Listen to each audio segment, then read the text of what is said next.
하나님 말씀 요한계시록 1장 4절로 6절 말씀입니다. 요한계시록 1장 4절로 6절 말씀, 신약성경 399쪽 세 절이니까 우리 다 같이 읽겠습니다.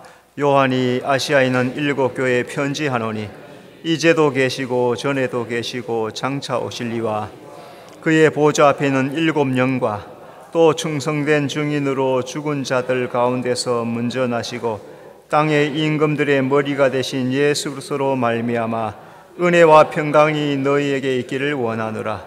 우리를 사랑하사 그의 피로 우리 죄에서 우리를 해방하시고 우리 아버지 하나님을 위하여 우리를 나라와 제사장으로 삼으신 그에게 영광과 능력이 세세토록 있기를 원하노라. 아멘.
하나님께 영광의 박수 돌려드리겠습니다. 네, 서로 인사합시다. 잘 오셨습니다. 주님이 함께 하십니다. 예수 믿는 사람은 영생을 얻을 줄로 믿습니다. 날마다 믿음으로 승리하는 우리 모든 성도가 되시기 바랍니다. 네, 오늘은 계시록의 말씀 함께 보는데요. 혹시 여러분 내가 존재하는 이유 생각해 보셨습니까? 유행가 가사 제목이 아닙니다. 네, 내가 존재하는 이유, 또 세상이 존재하는 이유 한번 생각해 보셨습니까? 내가 존재하는 이유, 세상이 존재하는 이유, 그것은 하나님의 사랑에 기초합니다. 하나님이 사랑하셔서 이 세상을 창조하셨기 때문에 하나님의 사랑에 내가 존재하고 세상이 존재하는 거예요. 세상이라는 삶을 사는 것이 하나님의 축복입니다. 오늘 우리가 이 세상을 내가 살고 있다는 것, 이게 어마어마한 축복이에요. 그런데 우리는 그걸 별로 축복인 줄로 모르고 인생이 힘들다고 고달프다고 원망하고 불평할 때가 더 많지만은, 내가 이 세상에 출생해 있다는 것은 상상 이상의 축복, 어마어마한 축복이에요. 한번 따라합시다. 나는 복받은 사람입니다. 옆에 분들 보시고 집사님이 복이십니다. 서울대학교 한 번쯤 다 시험 쳐봤죠, 그죠? 서울대학교 한 번쯤 원서 내봤죠? 경쟁이 몇 쯤 됩니까? 서울대학교 가장 낮은 과도 3대 5대 1, 높으면은 10대, 20대, 30대 올라갑니다. 그 정도만 해도 비율이 굉장히 세죠. 그런데 내가 이 세상에 출생하기 위해서는 1억 대, 2억 대 비율을 뚫은 거예요. 나는 이 세상에 1억 대, 2억 대의 비율을 뚫고 이 세상에 보냄을 받은 거예요. 특별한 존재, 특별한 존재. 마음속으로 나는 특별한 존재입니다. 특별한 존재예요. 서울대 안 가도 괜찮아요. 1, 20대 되는 까지 그까이 거 아무것도 안 해요. 1000배, 만배, 10만배, 만배, 10만배, 이 세상에 내가 세상에 존재하는 건 만배, 10만배, 1억 배의 그 비율을 뚫고 내가 이 세상에 존재하는 거예요. 그러니까 내가 이 세상의 삶을 산다는 것은 어마어마한 하나님의 축복이란 거예요. 하나님은 자신의 사랑을 나를 통해서 이 세상에서 나타내려고 계획하십니다. 예수님이 대속해 주셨고, 그 예수님의 대속으로 말미암아서 성령님이 우리의 삶을 인도하시고, 그것은 하나님의 사랑을 이 땅에 나타내기 위함입니다. 오늘 성경에 보니까 요한이 본 예수님이 어떤 분인가? 먼저 예수님은 하나님 앞에 충성된 증인입니다. 계시록 1장 5절 또 충성된 증인으로 그랬죠. 오늘 4절 5절 말씀에 보면은 성자, 성부, 성자, 성령 삼위일체 하나님이 잘 나와 있어요. 4절에 보니까 이제도 계시고 전에도 계시고 장차 오실 이는 하나님이시고 그의 보좌 앞에 있는 7영은 성령이시고, 5절에 충성된 증인으로 죽은 자들 가운데 먼저 나시고 땅의 임금들의 머리가 되신 예수님, 성부, 성자 예수님, 삼위일체 하나님이 여기에 잘 나타나고 있죠. 충성된 증인은 하나님 앞에 충성된 대속의 증인이란 거죠. 예수님의 십자가의 대속 사역으로서 예수님은 하나님 앞에 충성된 증인으로 서셨다 하는 겁니다. 예수님 겟세마네 기도에서 이런 기도하셨어요, 그죠? 아버지, 할만하시거든 이 잔을 내게서 지나가게 하여 주시옵소서. 이 잔은 십자가에 죽는 것일까요? 아니면은 채찍 맞는 고통에서 피하게 해달라 하시는 걸까요? 이 잔은 그런 게 아니고 하나님으로부터 분리되는 것, 죄인이 되어서, 죄가 되어서 하나님과 분리되는 것. 예수님은 한 번도 하나님과 떨어진 적이 없단 말이에요. 예수님에게 가장 고통스러운 것은 십자가를 지고 채찍을 맞고 못 박힌 이게 문제가 아니에요. 하나님의 외면을 받는 것. 마태복음 27장 거기에 보면 이제 12시가 되면은 어둠이 임합니다. 왜? 예수님이 십자가에서 엘리 엘리 라마 사박다니, 하나님 어찌하여 나를 버리십니까? 버리시는 거예요. 하나님이 예수님을 버리시는 거예요. 이 기도를 만약에 하나님이 들으셨다면 구원이 이루어지지 않죠. 그런데 하나님은 그 기도를 외면하시는 거예요. 그리고 그러나 나의 원대로 마시고 아버지의 원대로 해 주시옵소서. 예수님의 십자가의 대속의 증인 되심, 그것으로서 예수님은 충성하셨다는 거죠.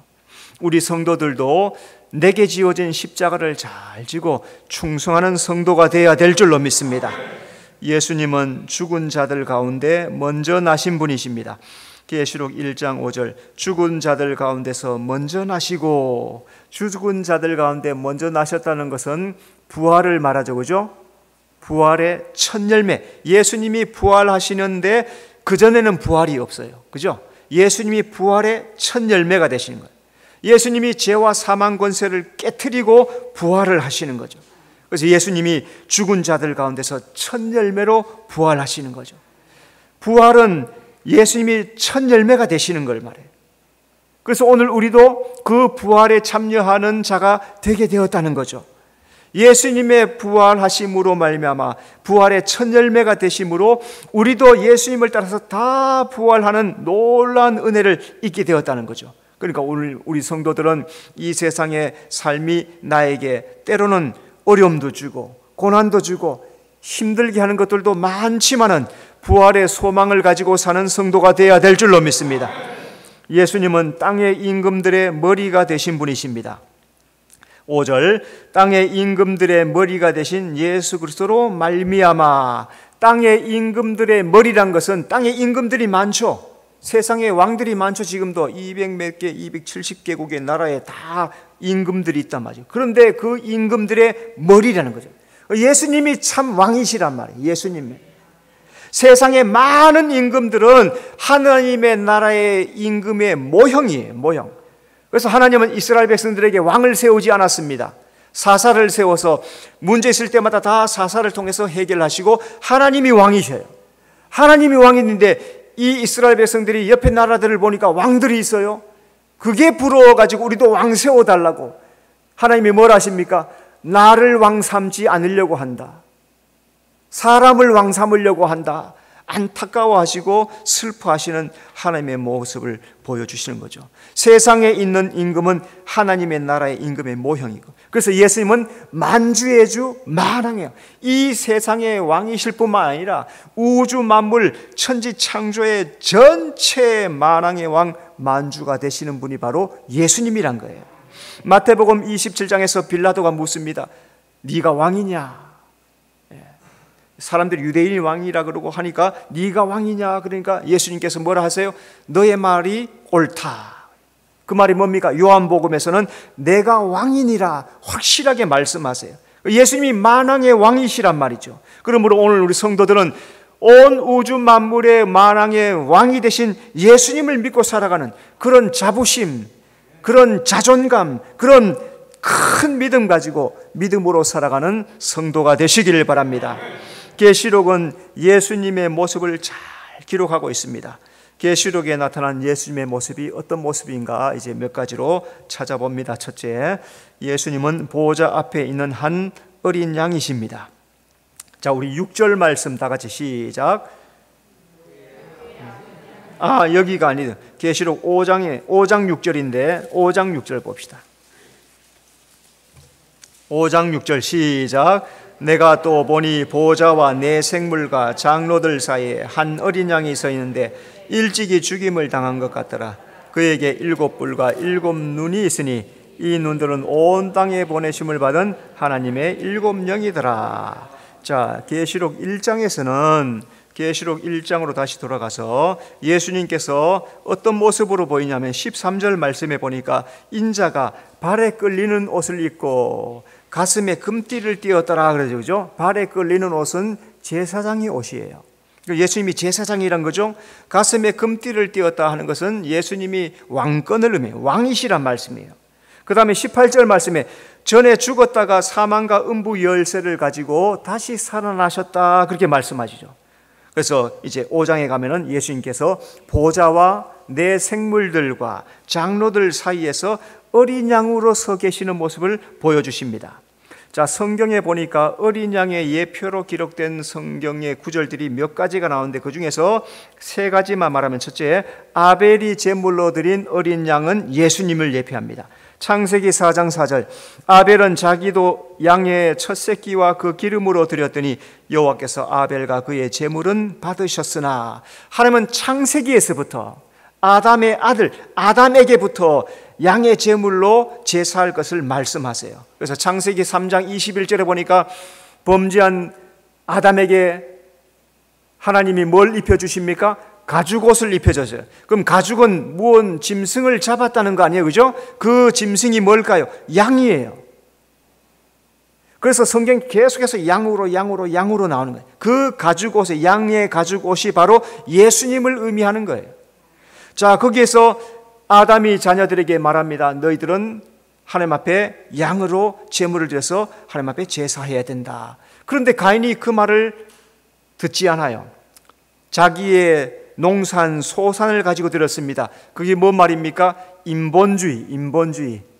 내 마음대로 섬기는 것, 내 뜻대로 섬기는 것, 세상 방법 구원이 안 된다는 거예요. 세상의 어떤 방법, 가인이 아무리 좋은 것, 아무리 귀한 자기의 농산물들도 그건 하나님께서 안 받으신다. 세상에 어떤 좋은 것, 어떤 귀한 것이 있어도 그것은 우리를 구원할 수 없다는 거죠. 아벨이 어떻게 했습니까? 양의 첫 새끼와 기름으로 드렸더니 하나님께서 받으셨더라 말씀해요. 이 말은 하나님의 말씀대로 믿는 것을 말씀해요. 아벨은 하나님 말씀에 순종해요. 그래서 양의 첫 새끼와 기름으로 제물을 드렸어요. 그럴 때 하나님께서 기쁘시게 받아주십니다. 아벨이 제물로 드린 그 어린 양이 바로 십자가에서 속죄 제물 되시는 예수님을 예표하는 거예요. 이 어린 양이 바로 5장에서 구속의 완성을 이루신 예수님의 모습으로 나타나고 계신 거예요. 그래서 하나님, 예수님, 오늘 우리가 이렇게 예수 믿고 살아가는 것은 구속의 은혜를 완성하신 그 은혜로 말미암아 오늘 우리가 예배하고 있다는 거예요. 예전 같으면 이렇게 예배 못 드려요. 다 서가지고 저 멀리 서서 양 한 마리 끌고 와야 되고 그 다음에 자기가 직접 양을 잡아야 돼요. 성가대 집사님들, 여자 집사님들 양 잡아봤죠? 까이거 그거 뭐 이게 대충 양 잡아봤어요? 어릴 때 제가 중고등학교 때 닭을 잡았어요. 백숙 해먹으려고 제가 잡았어요. 좀 살벌한 얘기인데 칼로 내리쳐야 되잖아요, 그죠? 근데 날개를 잡고 쳤는데 퍼덕덕 끄는 걸 놓쳐버렸어.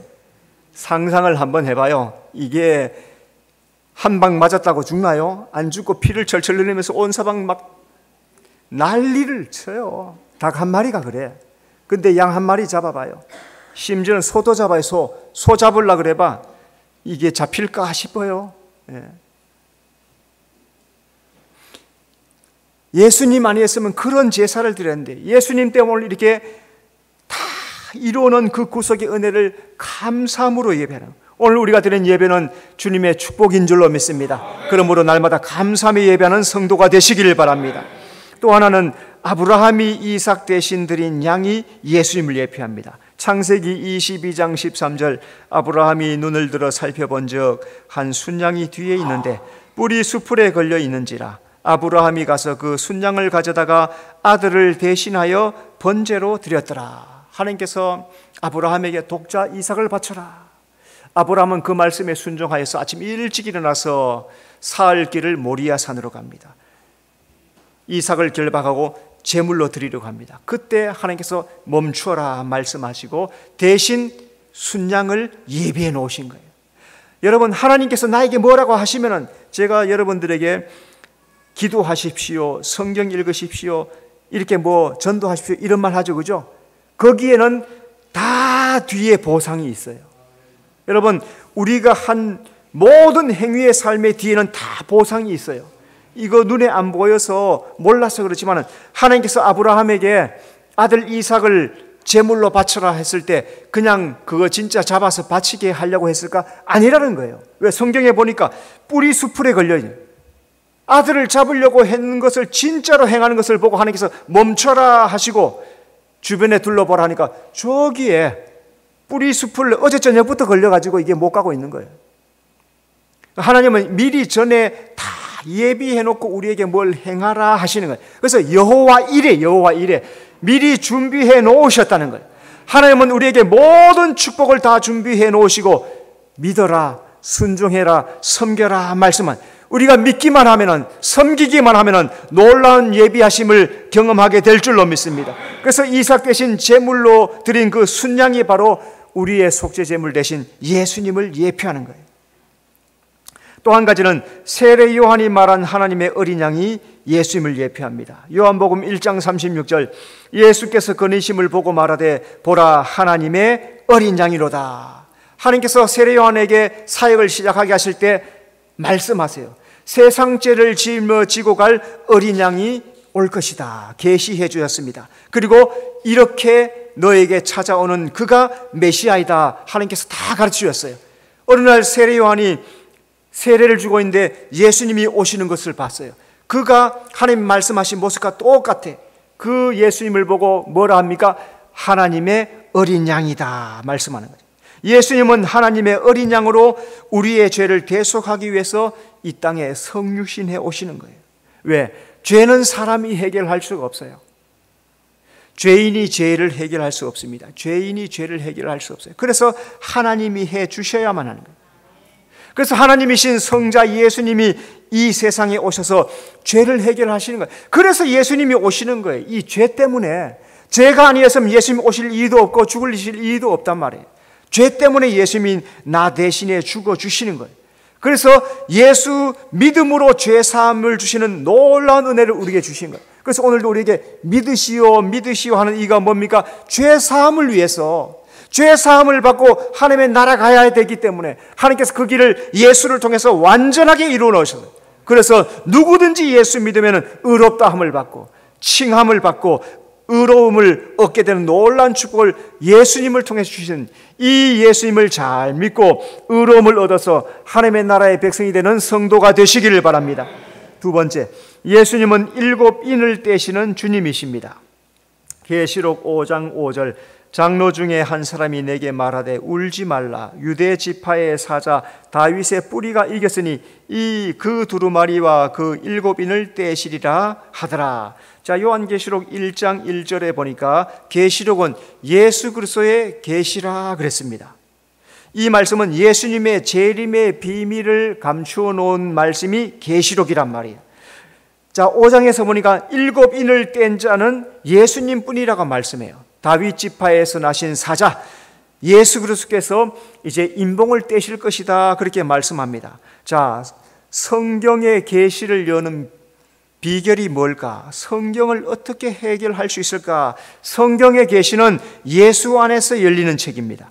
고린도후서 3장 14절, 그들의 마음이 완고하여 오늘까지 구약을 읽을 때 그 수건이 벗겨지지 아니하고 있으니 그 수건은 그리스도 안에서 없어질 것이라. 초대교회 성도들, 구약 성도들 구약을 읽어요. 그런데 다 수건을 쓰고 눈을 가리고 있는 거 그러면 아무리 봐도 이게 해석이 어린 양을 말씀해놨고 제사를 말씀해놨고 성막을 말씀해놨는데 이게 무슨 뜻인지 해결이 안 되는 거예요. 수건은 그림자예요. 그림자. 수건과 같아. 그림자와 같아. 이게 해결이 안 돼. 실체인 예수님이 오셔야 그 모든 구약이 쫙 열리게 된다는 말씀이죠. 그래서 성경에 기록된 인물, 지명, 사건, 그 모든 것들은 다 예수님을 예표하고 있습니다. 자, 구약 모세오경에서 모세가 예표하는 게 뭡니까? 모세는 율법을 의미해요. 그죠? 하나님께서 모세를 통해서 율법을 주시죠. 그래서 모세는 가나안에 못 들어가는 거예요. 율법을 가지고는 천국에 못 가는 거예요. 율법은 예수님 앞으로까지만 데려가요. 율법은 우리가 죄인이라는 것을 가르쳐줘요. 이게 두 가지 역할을 해요. 율법은 우리가 죄인임을 가르쳐줘요. 율법이 있으니까 다 가르쳐서 죄구나 라고 내가 죄인인 것을 깨닫게 해요. 그럼 어떻게 해야 되느냐? 예수님 앞에까지만 데려다줘. 그래서 모세가 어떻게 합니까? 요단강 앞까지만 가는 거예요. 누가 요단강을 건너갑니까? 여호수아가 건너가는 거예요. 여호수아의 이름은 예수아, 예수아의 이름은 예수란 말이에요. 그 바로 여호수아는 예수님을 예표한단 말이에요. 여호수아는 복음을 의미해요. 예수 믿고 복음을 믿는 사람만이 요단강을 건너서 가나안에 들어간다는 거예요. 그래서 성경의 모든 계시들은 예수 안에서 열리는 거예요. 여러분, 말씀을 읽을 때 예수님을 만나는 성도가 되시기를 바랍니다. 예수님은 자기에 관한 계시를 제자들에게 설명하십니다. 누가복음 24장 27절, 이에 모세와 모든 선지자의 글로 시작하여 모든 성경에 쓴 바 자기에 관한 것을 자세히 설명하시니라. 모세오경이 예수님에 관해서 말씀했단 말이죠. 선지서 다 예수님에 대해서 말씀해요. 시편 5가지 뭐예요? 욥기, 시편, 잠언, 전도, 아가 5가지 이 시편에 속하는 거예요. 이 모두가 다 예수님을 말씀해요. 여러분, 아가서 말씀 제가 많이 말씀했죠. 아가서의 주인공이 누구예요? 술람미와 솔로몬이죠. 솔로몬이 누구예요? 예수님이란 말이에요. 술람미는 누구예요? 나라는 말이에요. 예수님이란, 예수님만. 모든 것이 다 성경이 예수님을 설명하고 있다는 거예요. 성경을 육신의 눈으로 읽으면 이스라엘 역사만 보여요. 그죠? 전부 다 이스라엘, 남의 나라 역사. 그냥 인간적으로 보면은. 그런데 영적인 눈으로 보면은 예수님이 보이는 거예요. 거기서. 인간적인 눈을 닫고 영의 눈을 열고 보면 전부가 예수님에 대한 말씀이고 나에 대한 말씀이란 말이죠. 그래서 성도는 성경 속에서 예수님을 발견한 거예요. 여러분, 성경 읽으라 하고 있는데 성경 잘 읽고 계시죠? 1년에 2번을 꼭 읽으시면 한 10년 후가 되면 한 20번 읽어요. 그죠? 읽으라 해도 안 읽은 사람과 읽으란 대로 반년에 한 번씩, 어떤 분은 성경 읽으시오 했더니 1년에 10번 성경만 막 읽었는가 봐요. 막 일하다가 성경 읽고, 화장실 가 성경 읽고, 시간만 나면 성경, 한 달에 한 번씩 성경을 떼가지고 12번, 10번 막 이렇게 읽은 분도 그만큼의 유익이 있는 거 아니겠습니까? 성경을 읽고 또 읽으면 새로운 말씀이 눈에 쑥쑥쑥 들어와요. 예전에 모르던 말씀, 예전에 눈에 들어오지 않던 말씀, 또 읽고 또 읽으면 새로운 말씀, 새로운 말씀. 그러면 믿음이 새로워지고 좋아지는 거예요. 여러분, 성경을 많이 읽고 성경 말씀대로 살아가는 성도가 되시기를 바랍니다. 인재앙은 대환란 전에 있을 징조를 의미합니다. 계시록 6장 1절, 내가 보매 어린 양이 7인 중에 하나를 떼시는데, 자, 계시록 6장의 인재앙은 휴거와 대환란 전에 있을 징조들이에요. 계시록 7장은 휴거에 대한 말씀이고, 계시록 8장부터 19장까지는 대환란 시대의 말씀이란 말이에요. 그래서 성경을 잘 구별해서 읽으면 됩니다. 그래서 예수님께서 마태복음 24장의 종말 징조를 말씀했어요. 그죠? 미혹이 있을 것이다. 요즘 이단들이 얼마나 많은지 몰라요. 이게 진짜인지, 뭐가 진짜인지 모를 정도로 혼란스러웠어요. 기근이 왔어요. 그죠? 기근, 곡식들, 전쟁 나니까 곡식, 우크라이나에 곡물 창고가 묶였어요. 그죠? 밀가루가 쑥 30%가 올라갑니다. 먹고 살기가 어려워졌어요. 지진이 났어요. 이틀 전에 괴산에서 지진 4.2가 나니까 전쟁 난 줄 알았다고. 막 다 도망쳐 나오는. 전쟁이 발발해요. 이 전쟁이 심각한 전쟁입니다. 심상치 않은 전쟁이에요. 이 전쟁은 세계 막강한 나라의 최고의 나라가 전쟁을 한 거기 때문에 이게 쉬운 일이 아니고, 여기에 모든 나라가 다 걸려 있어요. 그죠? 나토, 미국이 다 걸려 있어요. 우리나라 다 걸려 있어요. 일본, 중국, 북한, 이란 다 걸려 있어요. 반반 나눠서 다 걸려 있어요. 세계 전쟁으로 갈 가능성이 굉장히 많은 전쟁이란 말이죠. 전염병 돌았잖아요. 그죠? 1년, 2년 동안 교회 못 오고 전염병 돌았어요. 그죠? 예전에는 일부 그냥 그렇게 사스, 메르스는 그냥 해결했는데, 이 코로나는 전 세계적으로 그냥 다 그냥 통제돼 가지고 전염병, 이 말세의 종말의 징조란 말이죠. 그러니까 성도들이 이런 징조를 볼 때 어떻게 해야 돼요? 정신을 차리고 깨어서 기도해야 된다는 거예요. 오늘은 깨어서 기도해야 될 때인 줄로 믿습니다. 세 번째, 예수님은 시온산에 서신 주님이십니다. 요한계시록 14장 1절, 내가 보니 보라 어린 양이 시온산에 섰고 그와 함께 14만 4천이 서 있는데 그들의 이마에는 어린 양의 이름과 그 아버지의 이름 쓴 것이 있더라. 자, 어린 양이 누구와 함께 시온산에 서 있느냐? 어린 양은 시온산에 14만 4천과 함께 서 있습니다.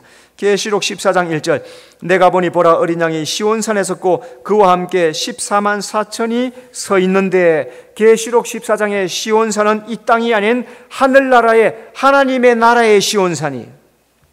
그래서 시편이나 이런 말씀에 보면은 시온산이 자주 나와요. 그 시온산은 예루살렘 땅에 있는 그 시온산이 아니라 하나님의 나라에 있는 시온산이란 말이에요. 그 하나님의 나라의 시온산을 모형적으로 이 땅에 예루살렘으로 세워놓으신 거예요. 3절에 보니까 14만 4천이 보좌 앞과 내 생물과 장로들 앞에서 새 노래를 불러요. 이들이 부르는 새 노래는 속량함을 받은 자들이 부르는 노래라는 거예요. 속량함을 받은 자, 땅의 노래가 아니에요. 우리가 들으면 못 알아들을 노래, 가사를 못 알아들어. 왜? 하늘의 언어니까. 그렇게 속량함을 받은 자들이 하늘의 노래를 부르는 거예요. 속량함을 받은 자들은 이 땅에 살면서 믿음으로 승리한 자, 이 땅에서 말씀을 붙잡고 어쨌든지 말씀대로 살려고 애쓴 자들, 그 사람 이긴 자들, 그 사람들이 속량함을 받은 사람들이고, 그 사람들은 하나님께서 다 끌어 올라가서 시온산에서 새 노래를 부르는 은혜를 우리에게 허락해 주실 줄로 믿습니다. 14만 4천의 이마에는 어린 양과 아버지의 이름이 있습니다. 계시록 14장 1절, 그들의 이마에는 어린 양의 이름과 그 아버지의 이름을 쓴 것이 있더라. 요한계시록 7장에서도 하나님의 종들의 이마에 인을 치라 그러죠, 그죠? 자, 시온산에 있는 이 14만 4천의 이마에도 이름이 기록이 되어 있는 거죠. 어린 양의 이름, 아버지의 이름, 어린 양의. 자, 옆에 분 한번 봐요.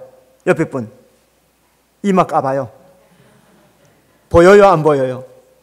이야, 보인다 그런 사람, 영안이 활짝 열린 사람이에요. 제 이마 한번 봐요. 보이죠?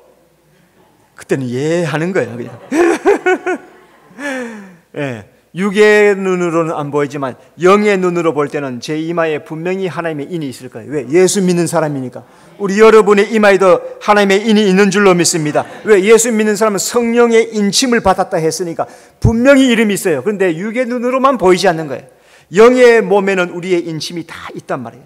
14만 4천은 하나님의 택하심을 받아서 이마에 어린 양과 하나님의 이름을 받아주셨단 말이에요. 하나님께서 택하신 자들의 이마에 소유권을 표시하는 거예요. 예수 믿는 사람은 하나님의 소유가 된 줄로 믿습니다. 그래서 하나님의 거룩한 이름을 우리에게 기록해 주시고, 그 이름으로, 그래서 요한계시록 13장 14장에서 인을 치죠. 사탄 마귀가 인을 치죠. 666 인을 치는 거예요. 어디다가 쳐요? 손에다가 이마에다 인을 친다. 따라서 하는 거예요. 우리 성도들은 하나님께서 우리 이마에 인을 쳐서 하나님의 소유가 된 줄로 믿습니다. 14만 4천은 어린 양과 함께 시온산에 서 있습니다. 계시록 14장 4절, 이 사람들은 여자와 더불어 더럽히지 아니하고 순결한 자라. 어린 양이 어디로 인도하든지 따라가는 자며 사람 가운데서 속량함을 받아 처음 익은 열매로 하나님과 어린 양에게 속한 자들이라. 14만 4천의 특징이 뭡니까? 여자와 함께 더럽히지 않고. 이 말은 신앙을 더럽히지 않았다는 거예요. 타락된 신앙을 갖지 않았다는 거예요. 배도하지 않았다는 거예요. 적그리스도를 따르지 않았다는 말씀. 순결하다는 거예요. 배도하지 않으니까 순결하다는 거예요. 또 어린 양이 어디로 인도하든지 따라간대. 어린 양, 예수님 말씀하시면 예하고 순종하는, 우리 수정교회 성도는 하나님의 말씀에 100% 순종하는 성도가 되어야 될 줄로 믿습니다. 속량함을 받은 첫 열매들이에요. 성량함을 받은 첫 열매들. 그래서 그들은 하나님과 어린 양에게 속한 자가 되었다는 거예요. 오늘 나는 어디에 속했습니까? 내 신앙이 하나님에 속해 있습니까? 세상에 속해 있습니까? 이거 분명하고 살아가야 되는 거예요. 여호수아서 마지막에 보니까 나와 내 가족은 하나님만 섬기겠노라. 이 이스라엘 백성들이 시간이 지나가면서 타락해요. 여호수아가 살아있는데도 하나님을 대충 믿는 거예요. 그러니까 여호수아가 백성들 다 불러다 놓고 나와 내 집은 오직 여호와만 섬기겠노라 선언을 하는 거예요. 그러니까 자기들도 하나님 섬기겠습니다 라고 따라오는 거예요. 근데 여호수아 죽고 나니까 다 뿔뿔이 흩어져서 믿음을 버려요. 우리 성도들은 절대로 믿음 버리면 안 돼요. 끝까지 어떤 일이 있어도 무슨 일이 있어도 주여 나는 믿음으로 살겠습니다, 주님만 섬기며 살겠습니다 고백하며 섬기고 살아가는 여러분의 삶이 되시기를 바랍니다. 네 번째, 예수님은 공의로 심판하시는 주님이십니다.